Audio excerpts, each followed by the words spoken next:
Hello'. আজি এইখন মোৰ দুপৰীয়া থালি। ইয়াতে আছে দালি, ভাত আৰু ডাঙৰকৈ আলু ভাজিছে। তাত নৰসিংহৰ পাত এড কৰি দিছে। ফ্লেভাৰটো খুবেই ধুনীয়া। লগত আছে চালাড, বইল ডিম আৰু আছে আপেলৰ চাটনি।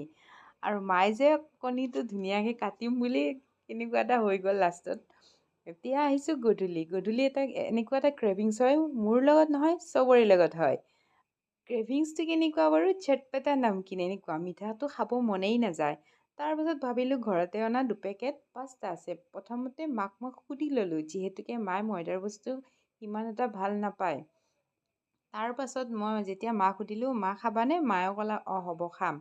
তেতিয়া মই লগালগ পাস্তাখিনি এফালে বইল হ'ব দি এইফালে যিখিনি ভেজিটেবলছ লাগে সেইখিনি চব কাটি ল'লোঁ। তাৰপাছত কেৰাহীখন পাতি দি গৰম তেলত পিঁয়াজ, নহৰু, বিলাহী, কেপচিকাম, গাজৰ এনেকৈ মই এড কৰি ল'লোঁ। আৰু এইখিনি অকণমান ভাজা হোৱাৰ পাছতে মই ইয়াত দিম জালুক মানে এটা চাইনিজ মানে কেনেকুৱা ডিছ এটাত মানে জালুক দিলে এটা বেলেগ ফ্লেভাৰ আহে।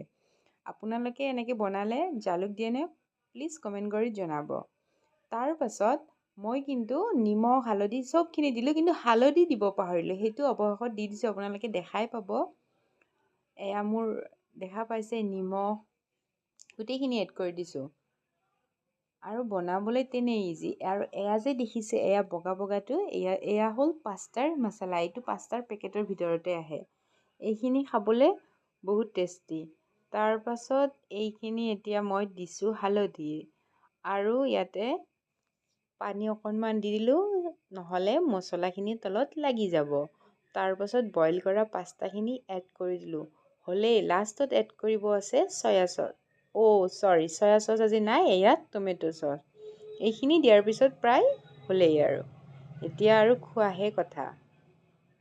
মায়ে কিন্তু কেপচিকাম নাখায়। দেউতা আৰু মইহে খাম।